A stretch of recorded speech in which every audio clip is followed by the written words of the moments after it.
There is a secret power in life that few will ever taste. It's not in having more money, more success, or more recognition. It's in something that sounds absurd to the modern world, the power of not needing to have everything. In this video, you'll understand why true freedom doesn't come from accumulation, but from conscious renunciation. We're going to dive into Henry David Thoreau's radical minimalism and discover how needing less can free your life from excess, anxiety, and the invisible prison of consumption. You'll see how simplicity has become the ultimate form of resistance in a world that forces us to always want more. And in the end, you might realize you already have everything you need. If this resonates with you, leave a like, subscribe to the channel, and hit the bell so you don't miss the next videos. Now let's begin. We live obsessed with one word: everything. We want to have everything, do everything, be everything. Advertising whispers that you deserve everything, that you can conquer everything, that the full life is on the other side of everything, but no one tells you the price. To have everything, you need to work non-stop. To do everything, you need to sacrifice your presence. To be everything, you need to stop being yourself. Everything becomes a race with no finish line. Each achievement opens space for a new lack. Each purchase brings a moment of relief, followed by an even greater emptiness. The market survives on this infinite hunger. It doesn't want you to feel satisfied. It wants you to believe that something is always missing, that you're still not enough, that you need one more thing to finally get there. And so you run, accumulate, consume, until you realize too late that everything has become a prison. Thoreau looked at this trap and asked a simple question: what if the secret isn't having everything, but not needing any of it? In 1845, while the world around him celebrated progress and accumulation, Thoreau did the unthinkable. He turned his back on the promise of more.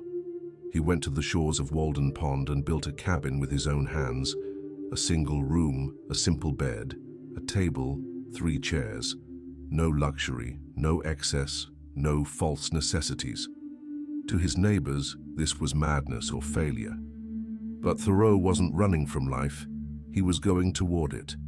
While others worked 6 days a week to pay for houses full of objects they never used, he planted beans, walked through the forest, and wrote. While others drowned in obligations and debts, he lived with clarity and time to spare. Thoreau realized something most people ignore. Having everything means being trapped by everything. Each possession demands maintenance, protection, mental space. Each commitment steals a piece of freedom.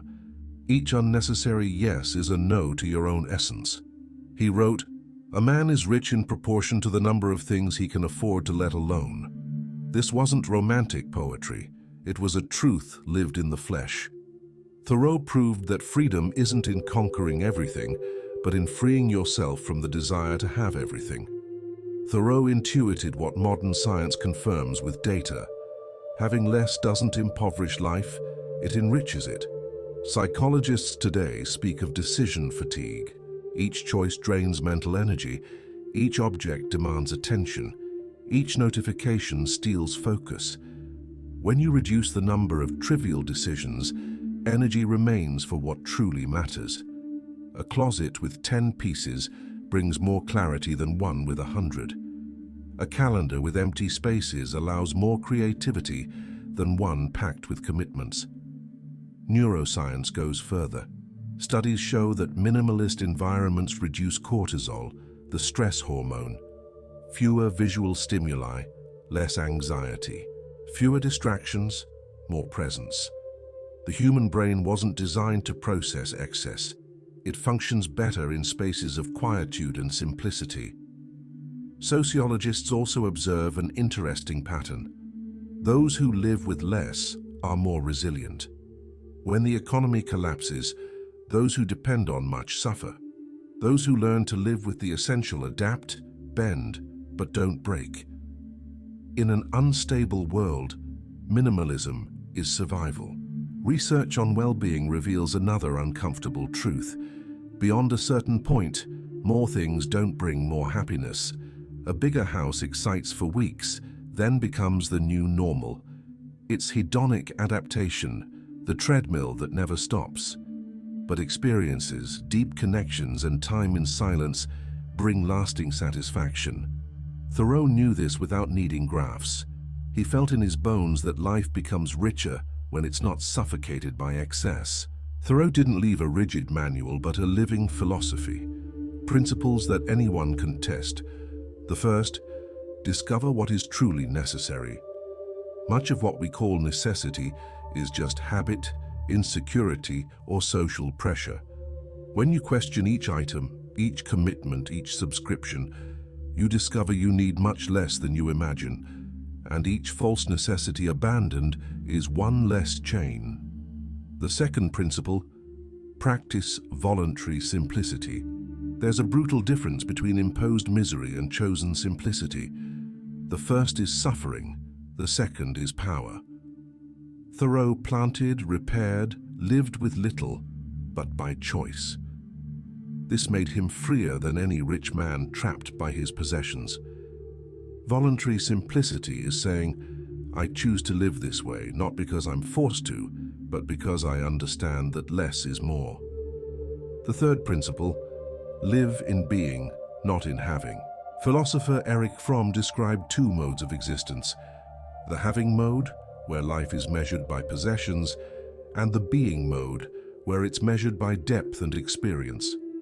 Thoreau lived fully in being. He didn't accumulate objects, he accumulated moments, ideas, connections. A walk in the forest was worth more than any purchase. A deep conversation was worth more than any title. The fourth principle, protect empty space. Clarity is born in silence, not in noise. Thoreau cultivated quietude, physical and mental. Few pieces of furniture, few distractions, few relationships, but deep ones. Today we call this digital detox, mindfulness, minimalism. He simply called it living. Empty space isn't absence, it's pure presence. While Thoreau lived free in his cabin, the world around him paid a high price for the illusion of everything, and that price continues to be paid today. The first cost is time. To sustain the excess, you work more, spend more, worry more. Hours and hours devoured by objects you barely use. Time that could be spent creating, loving, living. The second cost is clarity. The more you have, the harder it is to see what truly matters. Your priorities get buried under layers of commitments, possessions, and obligations. You lose focus, lose direction, lose yourself. The third cost is freedom. Those who have much can't simply drop everything and leave. They're tied to their possessions, their debts, the fear of losing what they've conquered.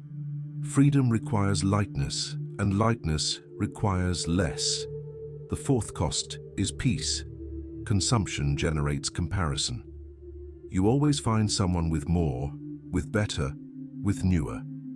Anxiety never stops, because the goal always moves. Those who need everything to feel sufficient will never feel sufficient. Thoreau understood that the real cost isn't in living with less. It's in spending your whole life chasing everything and never getting anywhere. We live in times of extreme excess. More screens, more notifications, more ads, more pressure. If Thoreau found his era rushed, what would he say about ours? Today, the market doesn't wait for you to come to it, it pursues you. Algorithms know what you want before you know. Advertising reaches you inside your home, at work, in bed. The pace is inhuman, the demand is infinite, burnout is epidemic. In this scenario, learning to live with less becomes an act of rebellion. Turning off notifications isn't weakness, it's resistance. Living at a slower pace isn't laziness, it's lucidity. Refusing the consumption race isn't poverty, it's freedom. Minimalism today isn't a trend, it's a survival necessity. Studies show that those who simplify their environment, reduce digital noise, and invest in real connections instead of virtual ones, live with more well-being. The same truths that Thoreau experienced in the 19th century remain valid in the 21st. The difference is that today they're even more urgent. The man who chooses not to have everything in 2025 doesn't need to go to the forest. He can live in the city, have a job, raise a family. The difference is that he refuses to let excess define who he is. He measures life by clarity, by presence, by the freedom to say no. In a world that demands more every second, choosing less is a silent war cry. Thoreau spent 2 years at Walden. Then he returned to the city, but never abandoned the lesson he learned. True wealth isn't in accumulation, but in sufficiency. Sufficiency doesn't mean having little for lack of choice. It means recognizing the moment when enough is already enough. A man with enough sleeps peacefully. He doesn't fear crisis because his needs are simple. He doesn't envy others because he doesn't measure his life by comparison. He doesn't feel empty because his joy doesn't depend on objects. Sufficiency is the opposite of both scarcity and excess. It's the point of balance where life breathes. Thoreau wrote that most men live in quiet desperation. They work endlessly, accumulate without satisfaction, run without direction. But it doesn't have to be this way. The path of freedom is open to those who dare to walk it. And this path doesn't go through having everything. It goes through discovering you already have enough. Thoreau's life was a radical experiment. He proved it's possible to live outside the logic of more. That freedom isn't in accumulation, but in conscious renunciation.